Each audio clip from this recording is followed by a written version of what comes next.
दोस्तों, एक 20 साल का नौजवान लड़का रोजी रोटी के जुगार में बिहार से मुंबई जाता है।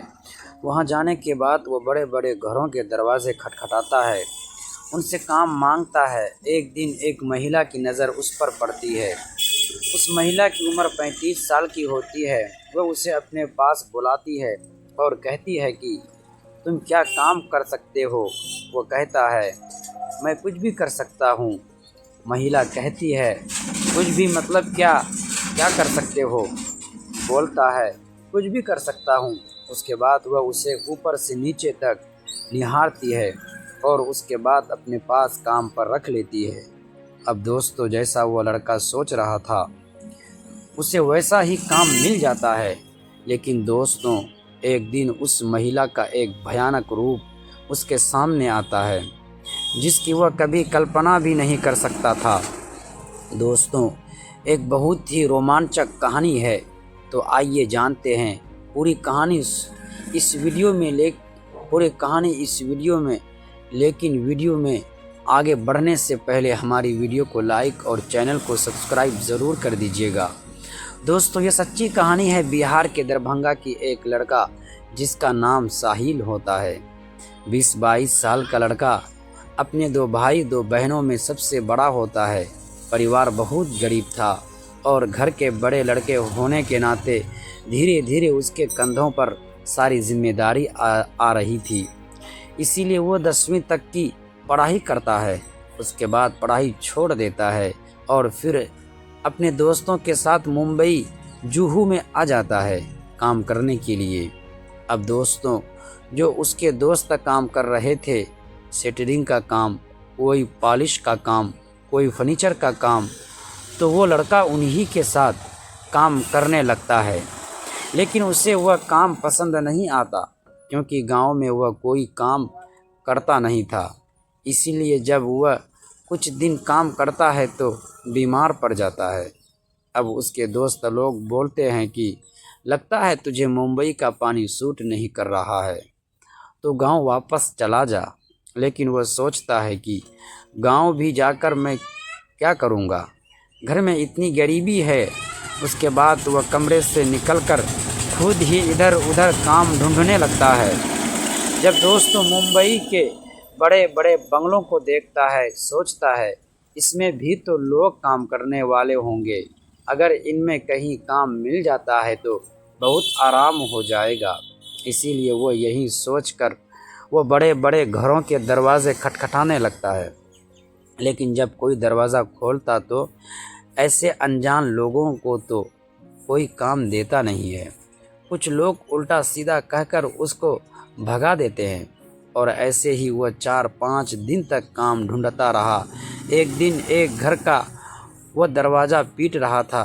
तभी दोस्तों, पीछे से उस घर की मालकिन, उसकी उम्र 35 साल की होती है, जिसका नाम कल्पना होता है। वो अपनी कार से आ जाती है और उसको दरवाज़ा पीटते हुए देखती है तो वह हॉर्न मारती है। जब वह हॉर्न मारती है तो दोस्तों फिर उसकी सीटी पट्टी गुम हो जाती है। वो वहाँ से खिसक लेता है। लेकिन फिर वह उसे अपने पास बुलाती है और कहती है, इधर आओ, तुम क्या कर रहे थे, दरवाजे क्यों पीट रहे थे।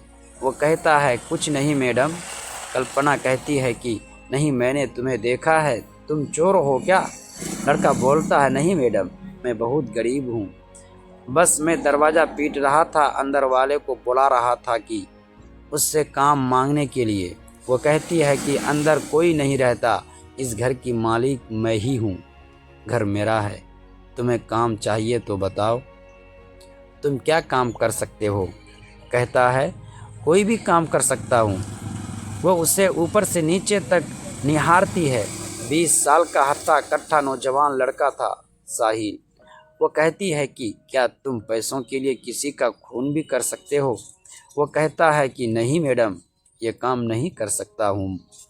वो कहती है, बहुत सारा पैसा मिलेगा, करोड़ों रुपये मिलेंगे, बताओ ऐसा कर सकते हो तो बोलो। कहता है, नहीं मैडम, किसी भी कीमत पर मैं ये काम नहीं कर सकता और मैं आपके हाथ जोड़ता हूँ, मुझे काम नहीं चाहिए, मैं जा रहा हूँ। वो डर जाता है कल्पना की बातों को सुनकर, लेकिन फिर कल्पना उसे बुलाती है और कहती है कि मैं तुम्हारी परीक्षा ले रही थी।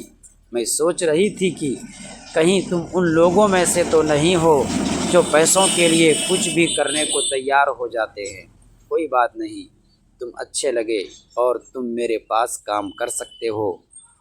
वो बोलता है क्या काम है? कहती है कि घरेलू काम है, घर में जो काम है वो करना पड़ेगा और सैलरी तुम जितना कहोगे उतना तुम्हें मिल जाएगा और मेरे साथ ही रहना पड़ेगा और इसी घर में तुम्हें काम करना पड़ेगा।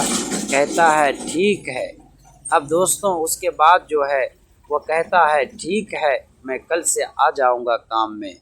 ये कहकर चला जाता है शाम को और अपने दोस्तों से कहता है कि मुझे काम मिल गया है भाई, मैं वहाँ पर जा रहा हूँ। उसके बाद अपना कपड़ा वगैरह लेकर वो अगले दिन सुबह आता है तो कल्पना अंदर घर में ही थी। उसके बाद वो अंदर जाता है तो देखता है कि वो अकेली रहती थी। घर में और कोई नहीं था। घर बहुत बड़ा था, बहुत अच्छा था और ऐसा लग रहा था कि बहुत दिन से घर की साफ़ सफाई नहीं हुई है। तो अपने काम में लग जाता है, पूरा घर वगैरह साफ़ करता है। दोस्तों काम करते हुए उसे पूरा दिन बीत जाता है। कल्पना जो थी उसे देखती, कहती है, उसे समझाती थी कि ये सामान यहाँ रखना है, ये यहाँ रखना है, ऐसे करना है। जब रात हो जाती है तो कहती है कि खाना बना लेते हो क्या? वह कहता है नहीं मैडम, मैं खाना नहीं बना पाता हूँ, अभी मैं जब से आया हूँ तब से सब सीख रहा हूँ। कहती है कोई बात नहीं, चलो मैं तुम्हें सिखा दूँगी। उसके बाद उसको किचन में लेकर जाती है और खुद ही वह खाना बनाती है और उसके बाद उसे भी सिखाती है कि देखो ऐसे ऐसे काम करना होता है, ऐसे ऐसे खाना बनता है। अब उसे बहुत मज़ा आ रहा था।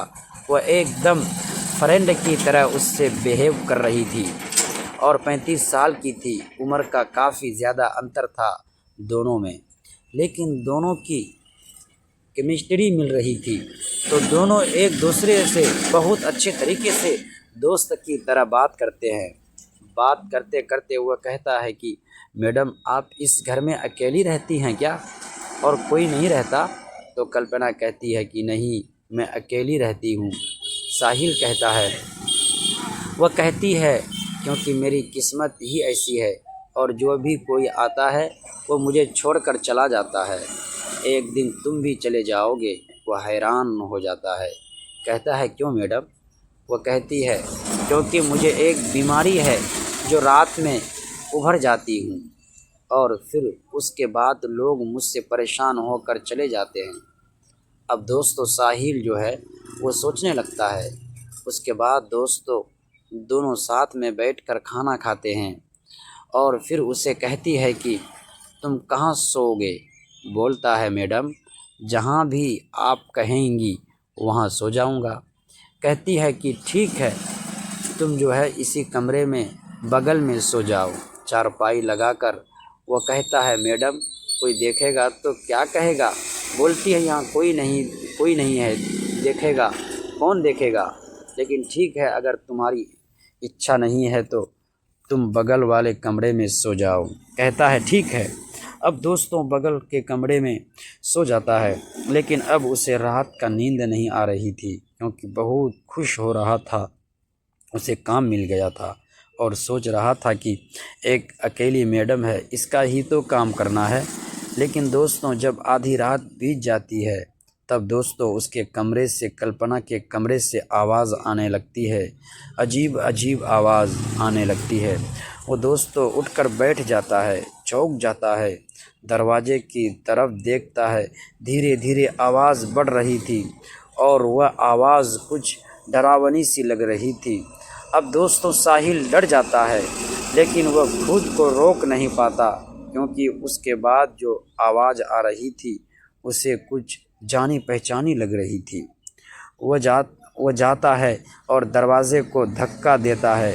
दरवाज़ा अंदर से लॉक नहीं था, कल्पना का दरवाज़ा खुल जाता है। अब दोस्तों जैसे है दरवाज़ा खुलता है उसके बाद साहिल जो है अंदर का नज़ारा देखता है। कल्पना की जो हालत थी दोस्तों, उसकी कल्पना भी नहीं की जा सकती थी। उसके कपड़े अस्त व्यस्त थे, लगभग पूरा शरीर दिख रहा था और वह अजीब तरीके से चीख रही थी, अंगड़ाइयाँ ले रही थी।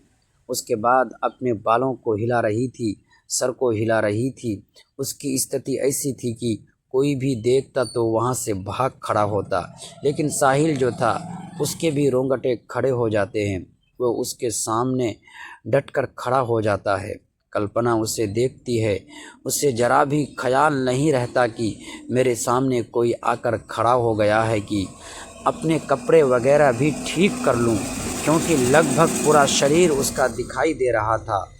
तन उससे कहती है, कौन है तू? इस घर में क्या कर रहा है? मैं तुझे जिंदा नहीं छोड़ूंगी। जब साहिल ये बात सुनता है तो कहता है कि ठीक है, मैं देखता हूँ कि कौन किसको नहीं छोड़ेगा। अगर तेरे में दम है तो मुझे छू के दिखा। एकदम वह अंगद की तरह खड़ा था। उसके बाद दोस्तों अब वह कहती है कि तुझे मौत से डर नहीं लगता? मरने से तुझे डर नहीं लगता? तू मरने आया है? वह कहता है कि मैं ठीक जगह पर आया हूँ। दोस्तों वह ऐसी ही खड़ा था और उसके बाद फिर वह कल्पना के पास जाता है, उससे जकड़ लेता है, उसके बालों को पकड़ता है और उसके बाद जो है उससे काबू में करता है और कुछ मंत्रों का जाप करता है। धीरे धीरे कल्पना बहुत परेशान होती है, उससे छूटने का प्रयास करती है, लेकिन दोस्तों फिर वह शांत हो जाती है। शांत होने के बाद उसे होश आता है कि उसके कपड़े हस्त व्यस्त हैं, कोई उसको जो है पकड़ रखा है। फिर उसको झटकती है, अपने कपड़े ठीक करती है। साहिल भी आकर उसके सामने खड़ा हो जाता है, उससे अलग हटकर खड़ा हो जाता है। वह कहता है कि मैडम आपको क्या हो गया था? उसके बाद वो रोने लगती है, कहती है यही तो बीमारी है मेरी, ज़िंदगी नर्क बन गई है और मैं परेशान हूँ, मेरे समझ में नहीं आता मेरे साथ हो क्या जाता है। साहिल कहता है कि मैडम मुझे सब पता है कि आपके साथ क्या हुआ है, आपको क्या हो जाता है।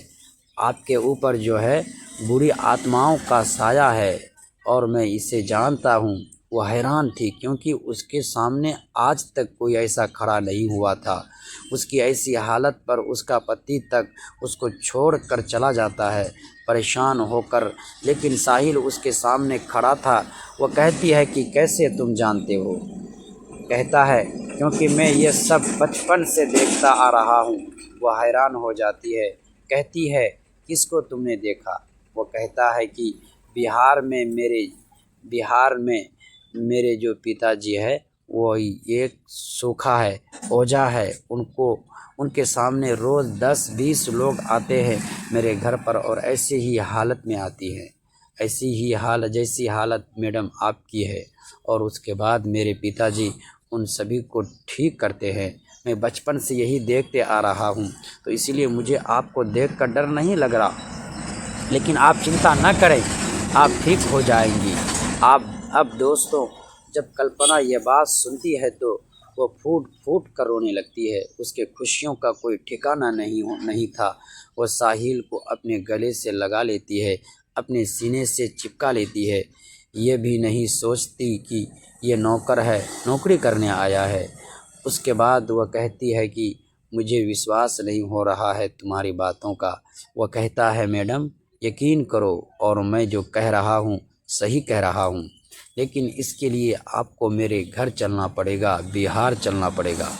वह कहती है कि ठीक है, तुम जहाँ भी मुझे ले जाओगे मैं चलने के लिए तैयार हूँ, लेकिन मुझे छोड़कर जाओगे तो नहीं। वो कहता है मैडम क्या बात कर रही हैं आपको, तो मैं ऐसी हालत में छोड़कर अब मैं और नहीं जाऊँगा, मैं आपको ठीक करके ही रहूँगा। अब दोस्तों उसके बाद वह उसकी आंखों में देखती है, कहती है मुझे तुम पर भरोसा है।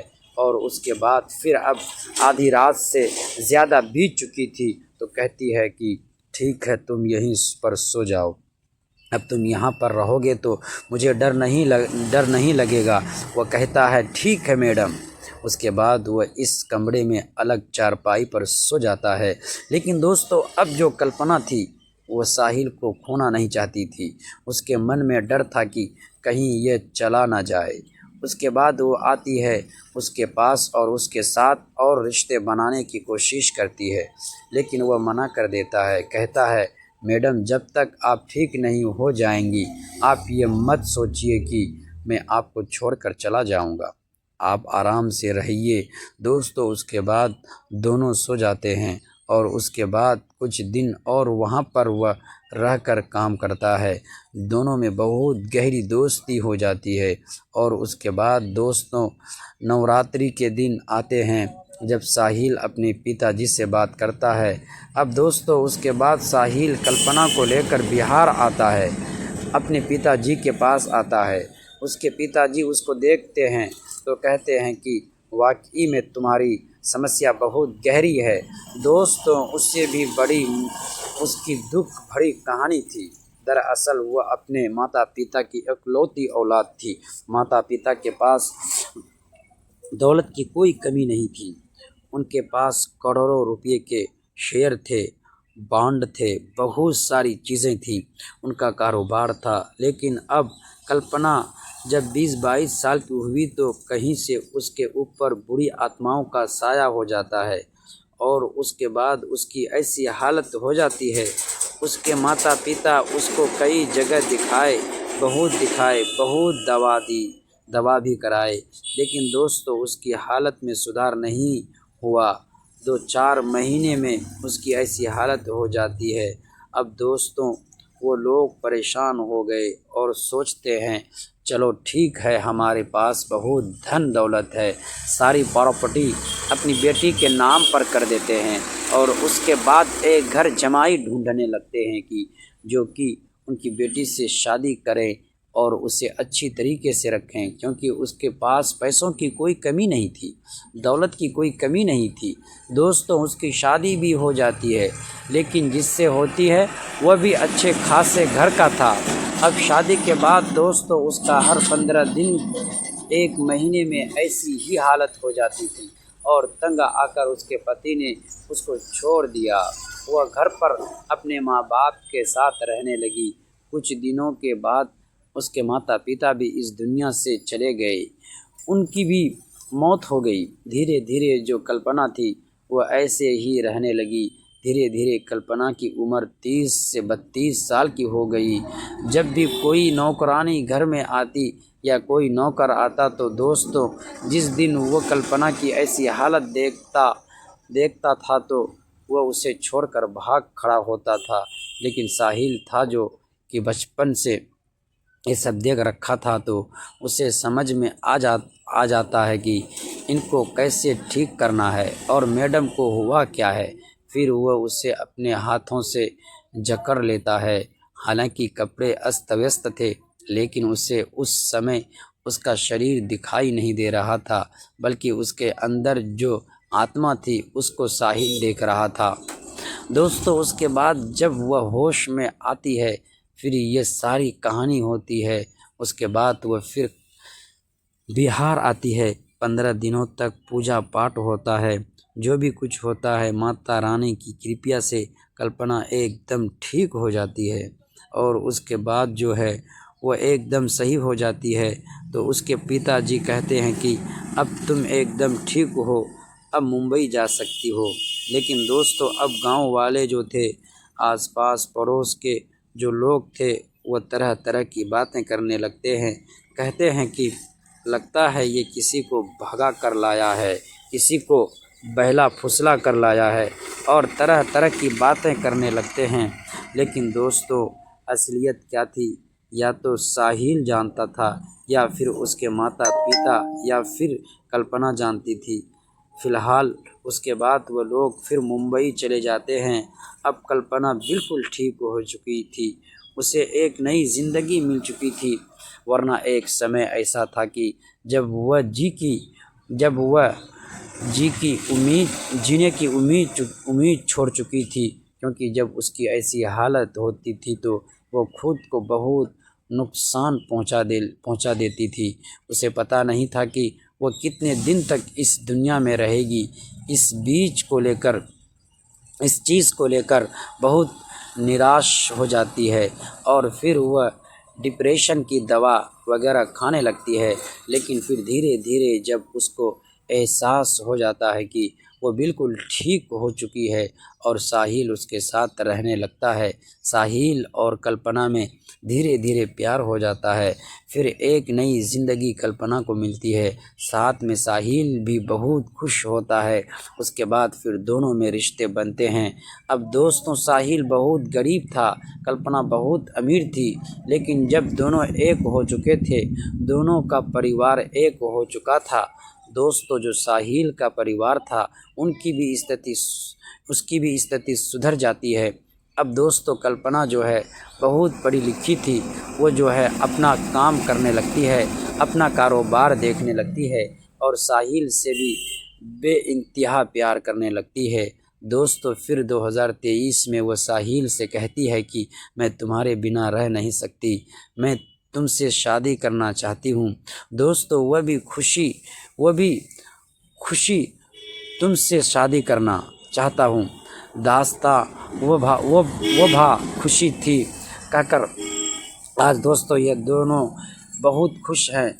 इनकी एक बेटी भी है और बहुत ही शानदार लाइफ एंजॉय कर रहे हैं। तो दोस्तों, यही रही कहानी। आपको कैसी लगी कमेंट करके ज़रूर बताइए। कहानी अच्छी लगी हो तो हमारे वीडियो को लाइक और चैनल को सब्सक्राइब ज़रूर कर दीजिएगा।